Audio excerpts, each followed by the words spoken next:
أعوذ بالله من الشيطان الرجيم. بسم الله الرحمن الرحيم.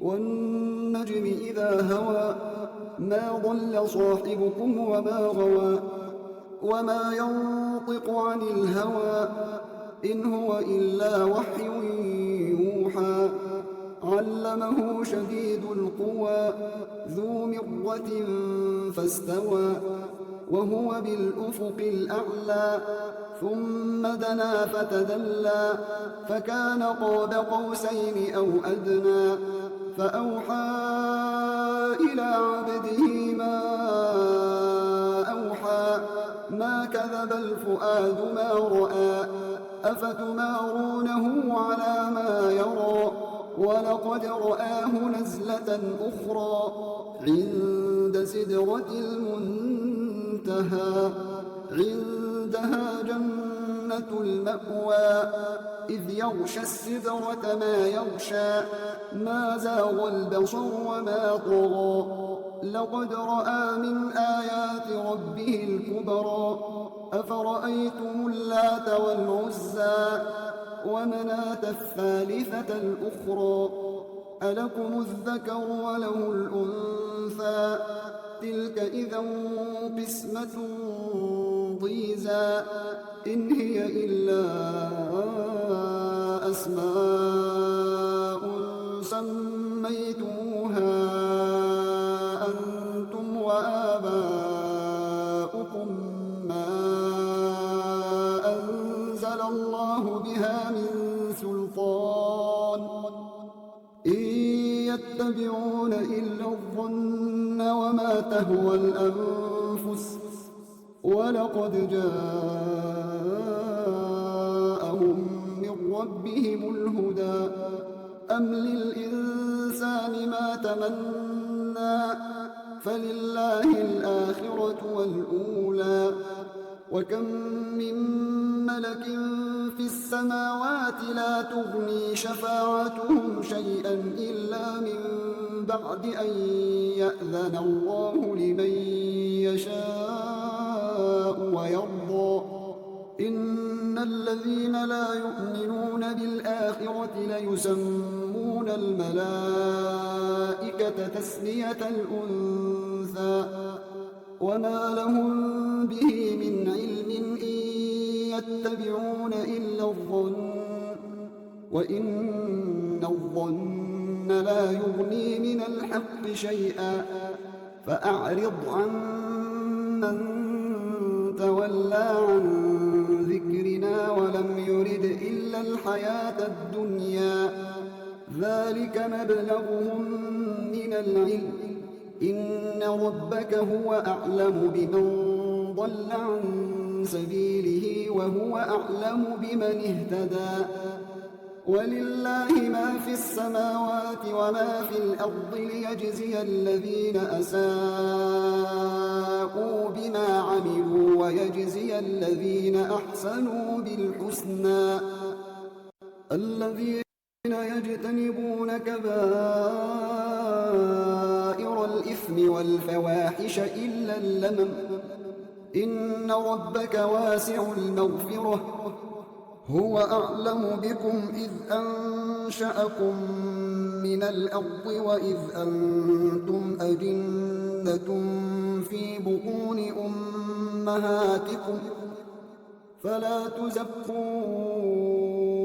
أنفسكم هو أعلم بمن اتقى أفرأيت الذي تولى وأعطى قليلا وأكدى أعنده علم الغيب فهو يرى أم لم ينبأ بما في صحف موسى وإبراهيم الذي وفى ألا تزر وازرة وزر أخرى وأن ليس للإنسان إلا ما سعى وأن سعيه سوف يرى ثم يجزاه الجزاء الأوفى وأن إلى ربك المنتهى وأنه هو أضحك وأبكى وأنه هو أمات وأحيا وأنه خلق الزوجين الذكر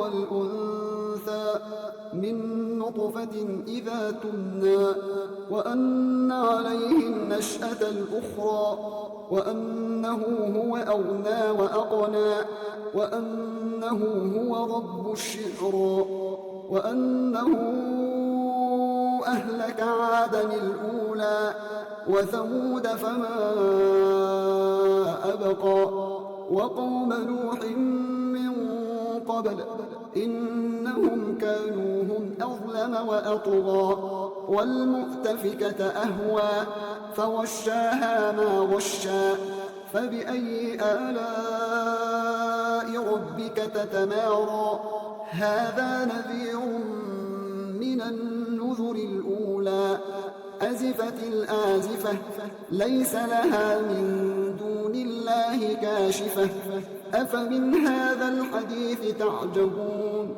وتضحكون ولا تبكون وأنتم سامدون فاسجدوا لله واعبدوا.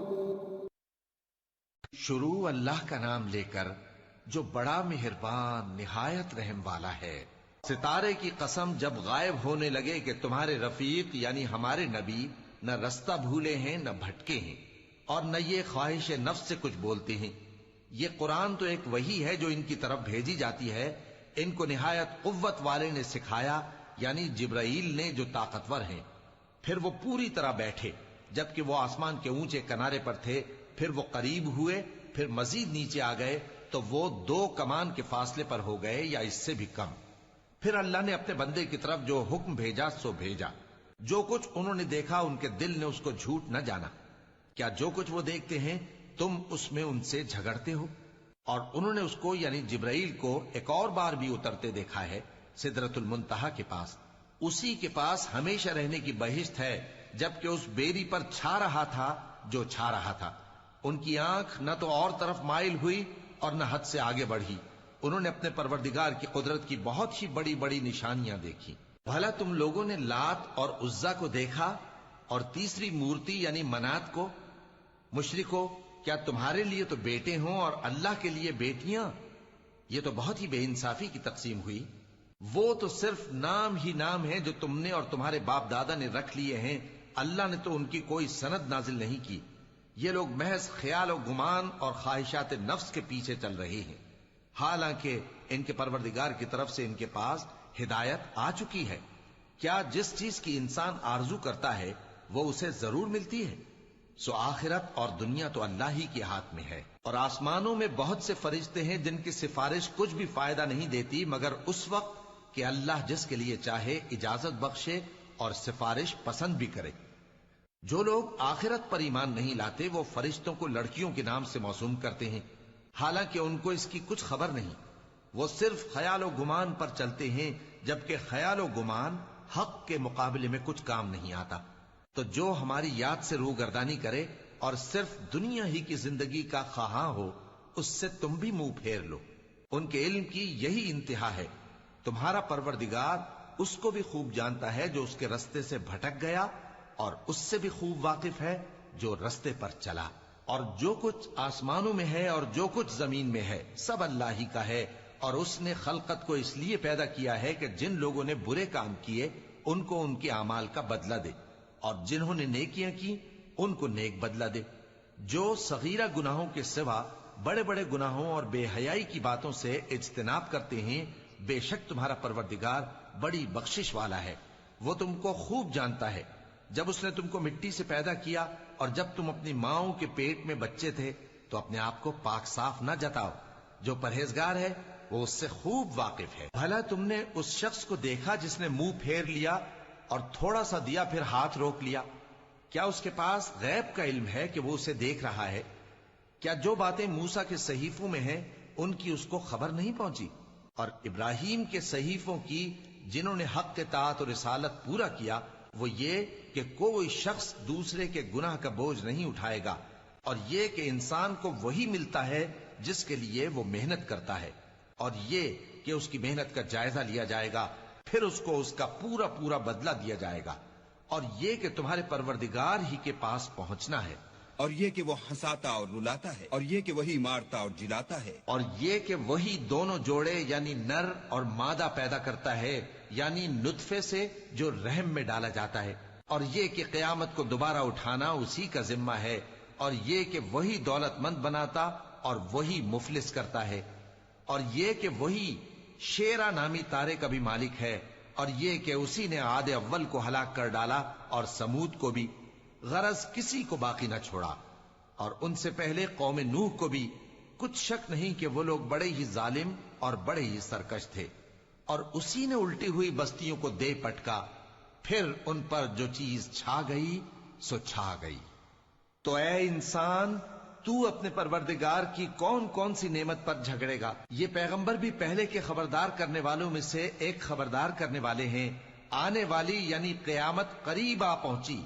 उस दिन की तकलीफों को अल्लाह के सिवा कोई दूर नहीं कर सकेगा। ए काफिरो, क्या तुम इस कलाम पर ताज्जुब करते हो और हंसते हो और रोते नहीं, और तुम गफलत में पड़े हो? तो अल्लाह के आगे सजदा करो और उसी की इबादत करो।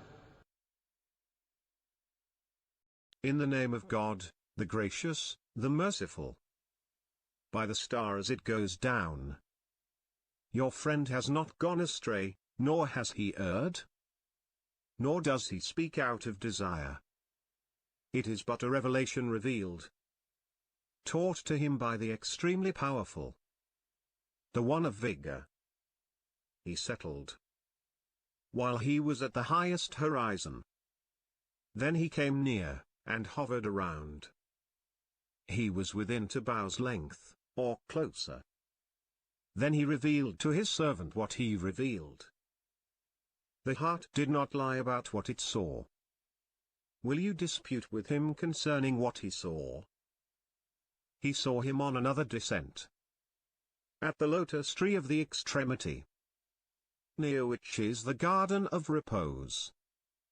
As the covered the lotus tree what covered it.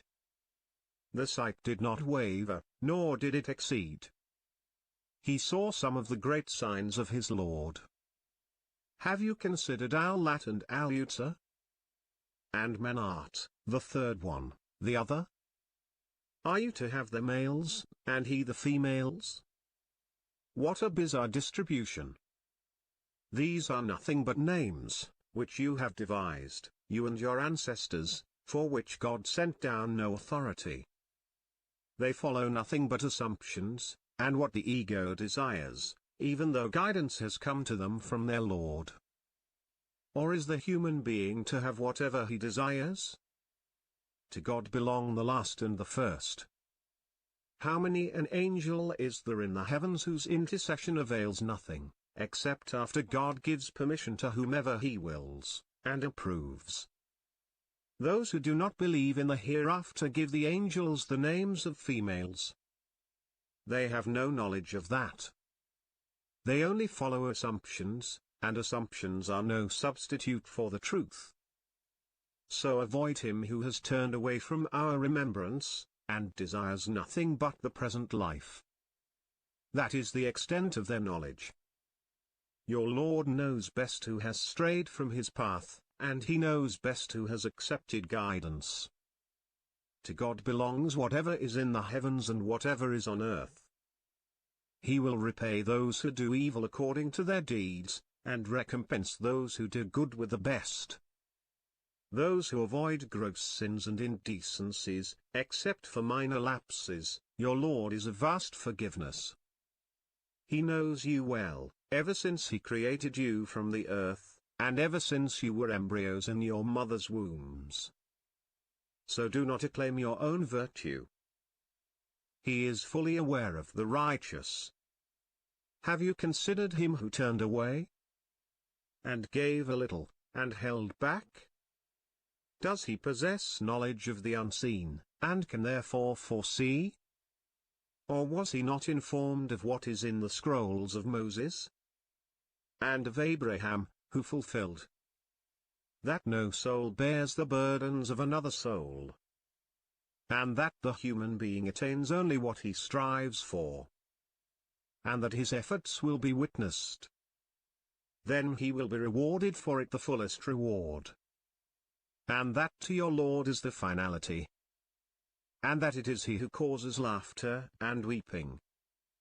And that it is he who gives death and life. And that it is he who created the two kinds, the male and the female, from a sperm drop, when emitted. And that upon him is the next existence. And that it is he who enriches and impoverishes. And that it is he who is the Lord of Sirius. And that it is he who destroyed the first Ad and Thamud, sparing no one. And the people of Noah before that. For they were most unjust and most oppressive. And he toppled the ruined cities, and covered them with whatever covered them. So which of your Lord's marvels can you deny? This is a warning, just like the first warnings. The inevitable is imminent. None besides God can unveil it. Do you marvel at this discourse? And laugh, and do not weep? Lost in your frivolity? So bow down to God, and worship.